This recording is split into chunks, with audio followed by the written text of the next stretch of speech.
In 1989, Now Comics got the rights to Green Hornet and Kato. And from 1990 to roughly the mid 90s, they made a series of relatively successful Green Hornet comics. They also had a Kato series that ran for six total issues. Volume one was four issues, volume two was two issues. And while I think it's interesting, it's very clear that either Now Comics or the people behind Green Hornet wanted to make a Bruce Lee comic, but they made a Kato comic instead and just turned him into Bruce Lee. So let's talk about these comics and see what you all think. I'm Alan from Green Archer Comics, and this is Kato. Kato is an interesting title. More specifically, it's Kato of the Green Hornet. So I think we need to step back and talk about how Now Comics rewrote the Green Hornet history. The Green Hornet in this series is Paul Reed. Um, so Britt Reed is the original Green Hornet. His son, by this history, is Britt Reed Jr., and he was the 1960s Green Hornet. Now we have Paul Reed. Same thing with Kato. We have the original Kato, who was in the 1930s, and this is his son, who is now acting as Kato. But again, this Kato is very much Bruce Lee just pretending to be Kato, because this Kato is a movie star. He's been in several kung fu movies already. He's world famous for his martial arts capabilities.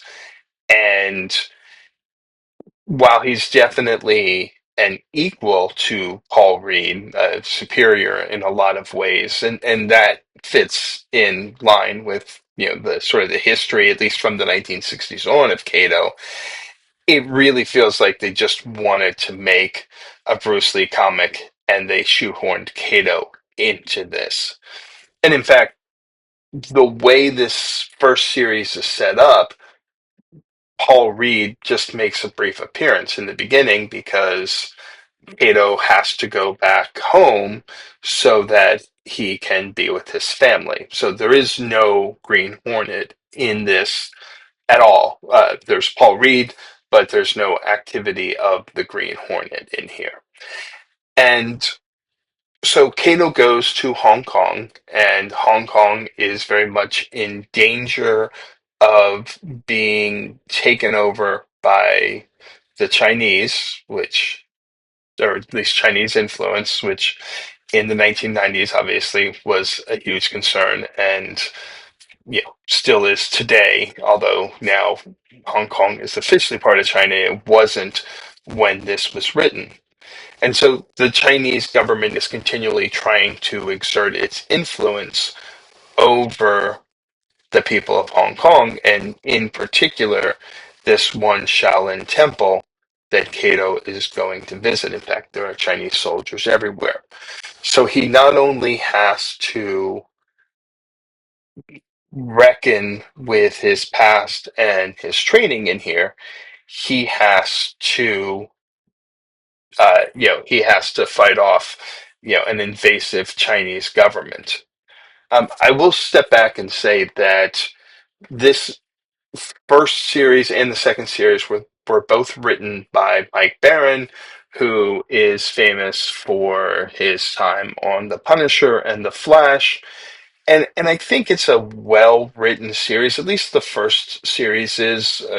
I've got some qualms about the second series. Um, Other than, again, it doesn't feel like a Kato story. The art is very 90s, so very much of its time.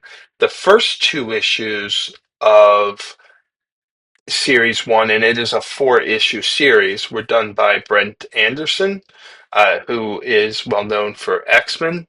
And then the second two were done by Todd Fox. And there really isn't much of a drop off in the art, and there isn't much of a change in the art style between the two. which I think is really nice. So despite the change in artist, it flows really well. And so with the four issue series, you actually get a lot of action that moves pretty quickly. And I like not only the pacing of this, but I think it's got some really good fight scenes, especially again for being a 90s comic. The art isn't great, but now comics was also very much a a third, fourth tier comic provider. So they weren't paying the best rates. They weren't able to get the best artists in there. But you still have some really good fight scenes for what it is. And even though the plot may seem a little convoluted, so the Chinese government wants to co opt Kato, make him an action star for kung fu movies that push the sort of Chinese political thought rather than all of his Western kung fu movies. And he agrees to do that to save a bunch of lives, but really what he's trying to do is use his time on the set to be able to take over the temple and kick the Chinese out. There are a lot of the usual tropes that we see in comics from this period. Mystical kung fu powers, a magic sword that may or may not be real, and some pretty daring escapes. But again, it's the kind of thing that we'd expect from a 90s comic movie or comic book series. And overall, I think it's interesting. It's not great, but it is something that adds to the lore of the Green Hornet, and it's definitely a different take on Kato. As you can tell, I'm not necessarily thrilled with that, the idea that Kato can't exist outside of Bruce Lee, but let's face it, for most people that know Green Hornet and Kato these days, Bruce Lee is Kato to them. And so it makes sense that they would really lean into that sort of crossover lore and focus on a movie star type Kato and have a story based on that. So overall, I think it's interesting.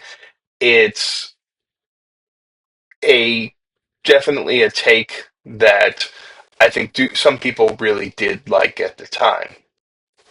Now, on the other hand, Kato 2, which is the second volume, and that's only two issues. So it's a story that runs pretty quickly, issue one, issue two, and it makes even less sense that there would be no Green Hornet in this particular issue. And the reason for that is that it all takes place locally. So there is no traveling for this one. Friend reaches out to Paul Reed, a publicist, and she says that one of her rock stars that she manages is being targeted by an assassin, and she asks for Paul Reed's help, excuse me, in keeping him safe. Kato steps up and agrees to be the rock star's driver slash bodyguard, and action pursues. The Rockstar is constantly under attack. Kato has to fight multiple bad guys to save his life, but it really doesn't make sense that at no point the Green Hornet wouldn't step in and also help with this. There's no reason other than you just wanted to do a Kato comic. I'm also not sure about the ending here because they sort of tack on an AIDS message at the end that just kind of came out of nowhere. And I realize this is early 90s and there was a lot of scare and a lot of misinformation about AIDS, but it really feels awkward. So if you do want to pick this up, I recommend picking up the first series, not necessarily the second series. It's not great. And that's assuming you can find them. They are sometimes hard to track down, although you can find both series on eBay if you are patient and look hard enough. Anyway, that's Kato and Kato 2, or more specifically, Kato of the Green Hornet and Kato 2. Again, now comics has been hit or miss for me for a lot of things they did with the Green Hornet. I think these are more, at least with the first series, it's more hit than miss, even if I'm not crazy about some of the lore. The second series is definitely a miss. Well, thank you all for listening as always. And as always, please like and subscribe and keep reading comics, especially indie comics.